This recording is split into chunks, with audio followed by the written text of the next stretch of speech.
Olá, colecionadores e seguidores do canal Coisa de Colecionador. Como é difícil a gente falar pouco quando a gente gosta muito de um tema, né, gente?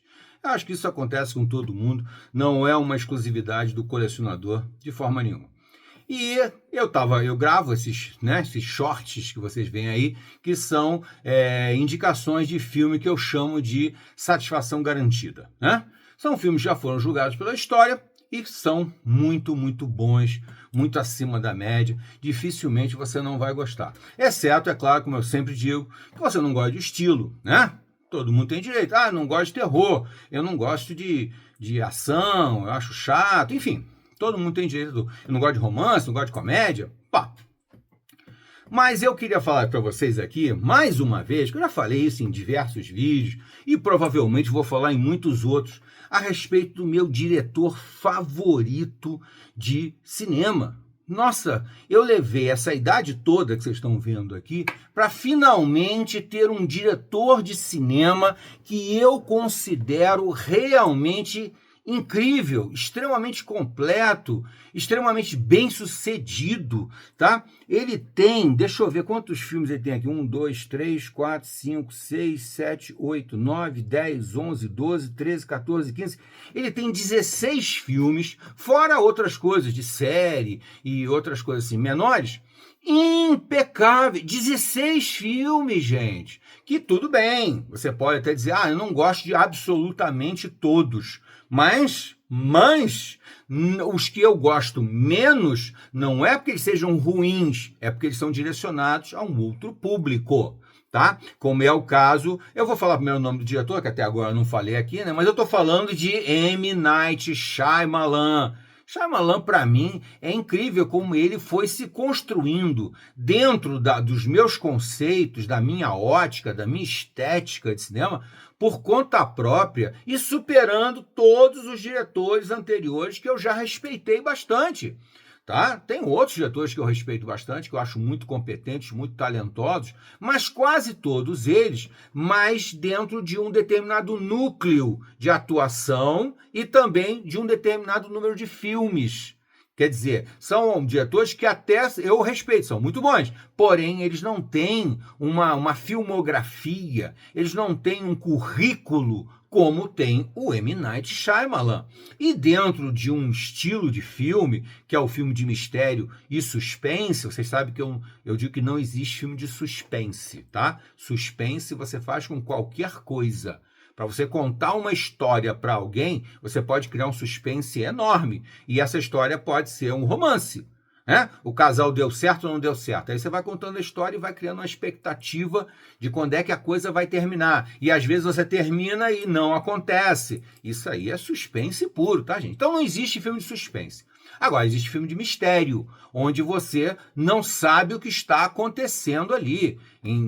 Às vezes você vai até o final do filme e não descobre também, né? Tem isso, né? Que é o famoso final aberto, né? Final aberto que muita gente detesta, minha esposa detesta. Então, o fato é esse que eu estou falando para vocês. E ele é um mestre nessa arte. Uma arte que basicamente se enraizou ou se construiu muito em cima de Alfred Hitchcock, que é um diretor que eu reverencio, que eu respeito, que eu acho muito talentoso, mas acho que ele teve algumas limitações de execução. Os filmes dele são um pouco lentos demais, são um pouco arrastados demais. Foram muito impactantes naquela época, anos 50, anos 60 e tal. Depois eles foram rapidamente superados nos anos 70, já pelo Brian De Palma, outro diretor desse gênero, dessa escola dos filmes de mistério, que é absolutamente sensacional, muito bom. Porém, com uma carreira, com uma filmografia muito irregular, a do Brian De Palma, mas com alguns filmes absolutamente sensacionais, como é o caso de Carrie a Estranha, como é o caso de Vestida para Matar, Um Grito na Noite, alguns filmes excepcionais, não tenha dúvida disso, né? Dublê de Corpo, vários, né? Mas o Shyamalan começou timidamente, né? Ele é bem mais novo do que eu, então ele começou timidamente, assim, bem timidamente, lá com o Sexto Sentido. Já tinha feito uns 2 filmes antes, que não eram ainda da escola dele, tá? Aquela coisa do cara quando começa, né? Ele não pode escolher muito o que vai fazer. Mas ele tem um outro fator que acrescenta muito a ele. Ele, além de ser um excelente diretor de cinema, que constrói cenas incríveis, que dirige muito bem o elenco, que pega a gente às vezes até desconhecida e faz essas pessoas serem sensacionais, ele é um excelente criador de histórias. Ele é um criador de histórias. Ele já participou até de séries de televisão que foram muito legais, muito interessantes mesmo, partindo de ideias doidas daquela cabeça doida dele. E fez um trabalho excepcional no cinema, começando com o famosíssimo O Sexto Sentido, né, que foi o filme que inicia, na verdade, a carreira, a filmografia do Shyamalan, e a partir daí ele não erra mais nada praticamente, né? Ele tem algum ou 2 filmes que eu não sou muito fã, mas por quê? Aquele Último Mestre do Ar é um filme direcionado para um público infanto-juvenil, não é para o meu público, né? Então, é aquele negócio. É bem feito o filme? É bem feito? É bem executado? É bem executado, mas não é minha praia, então não tenho vontade de ver de novo O Último Mestre do Ar. Mas o restante, praticamente tudo, eu gosto bastante, bastante mesmo. Logicamente, como todos nós, tem alguns filmes que você praticamente se sente dentro do filme. Você se identifica de uma tal maneira que você faz parte do elenco enquanto está assistindo o filme. Você está lá no meio da história. E isso não acontece também em todos os filmes que ele fez até hoje. Tá? Logicamente, eu não me sinto dentro do filme em todos os filmes que ele fez. Alguns mais, alguns menos, isso é normal. E daí, logicamente, eu também tenho, dentro da filmografia do Shyamalan, um filme que não é muito para mim e outros que são para mim, que eu gosto do filme, mas eu não me sinto dentro do filme. E, finalmente, aqueles filmes que você praticamente se sente dentro do filme. Você se sente parte dos personagens. Esse é o máximo que um diretor de cinema pode almejar, quando o público se sente dentro da história que ele está contando, né? E, logicamente, um dos maiores impactos que ele causou foi com aquilo ali que ele desenvolveu, começou a desenvolver, plantou uma semente lá em 2000 e foi transformar numa trilogia em 2014, 2015, quando ele teve a ideia de construir todo um microcosmos, um micro-universo, em que ele volta a falar das histórias em quadrinho. Logicamente, o colecionador que adora falar de história em quadrinho, de cinema, de série, né, se sentiu extremamente à vontade em curtir demais o primeiro filme, o Unbreakable, ou Inquebrável, né, que no Brasil ganhou aquele título medonho, horroroso, chamado Corpo Fechado, de 2000, com o Bruce Willis e com o Samuel L. Jackson, né, 2 atores assim espetaculares. E ele ali faz uma abordagem incrível do surgimento de um super-herói.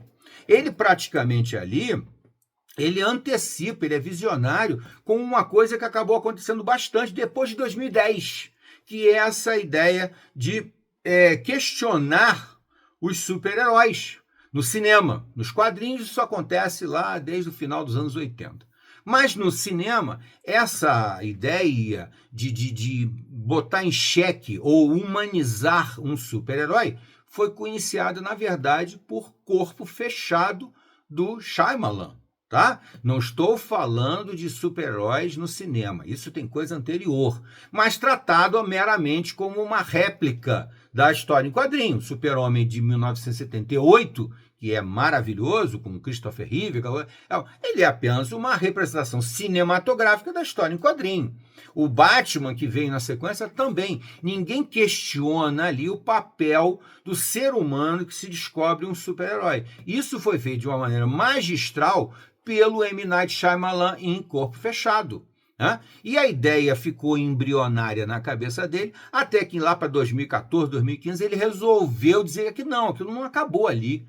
Nós temos que dar continuidade àquela ideia incrível sobre a descoberta desse universo dos super-heróis, dos seres superpoderosos, não é bem super-heróis, né, gente? Dos seres superpoderosos que podem transformar o mundo em torno deles, né? E daí vem a ideia também ainda sutil, né, discreta, a coisa só se conforma mesmo no terceiro filme, do Fragmentado, que é um vilão maravilhoso que ele constrói no Fragmentado. Um cara extremamente perturbado, com problemas gravíssimos de múltiplas personalidades e que vai se transformando numa coisa muito mais forte do que ele, muito maior, muito mais violenta, muito mais selvagem. Um trabalho maravilhoso do James McAvoy, que faz na minha opinião, um dos melhores trabalhos do McAvoy, se não for o melhor.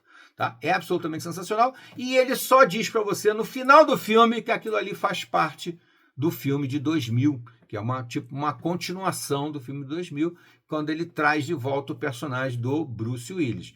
E vai fazer um fechamento aí, 3 anos depois, em 2019, ele faz o fechamento com o filme Vidro. Tá aqui, ó, O Corpo Fechado, de 2000, tá aqui o Bruce Willis e o Samuel L. Jackson. Depois você tem aqui o Fragmentado.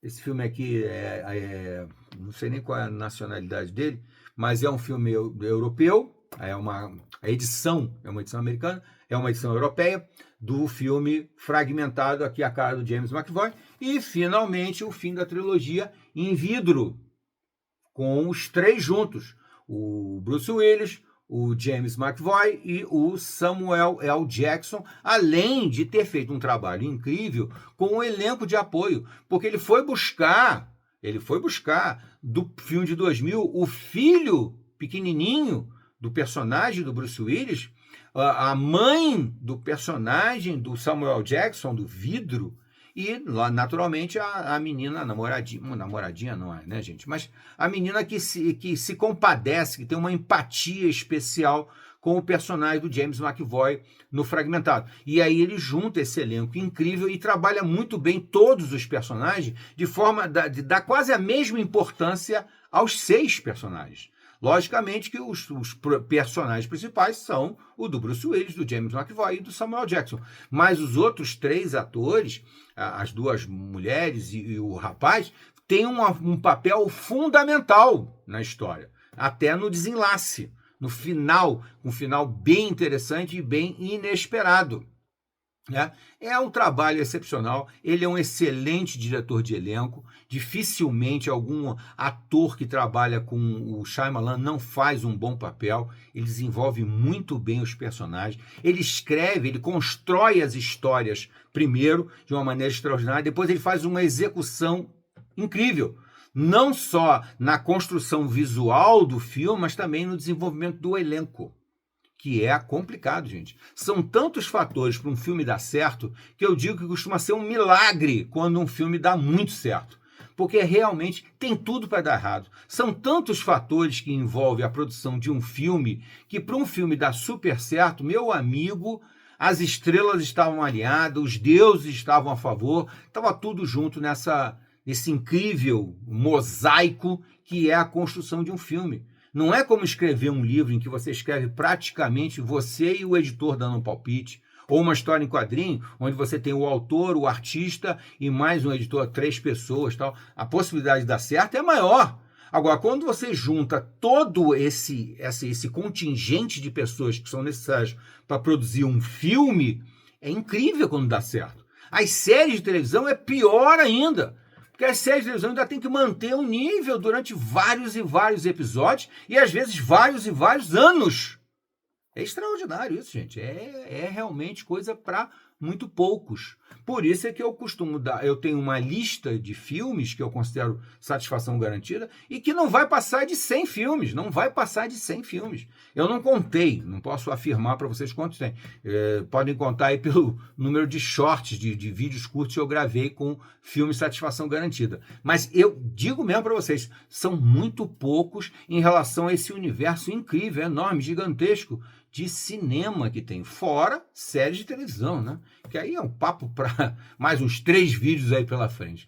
Tá bom, gente? Se você chegou até aqui, você vai deixar o gostei ou não gostei. Como esse vídeo é longo, vai lá e dá um hype pra gente. Um hype bacana, caprichado. Porque o hype é que atualmente divulga o vídeo, tá? E, se possível, um hype com alguma grana. Nada que vai deixar você descapitalizado, por favor, tá?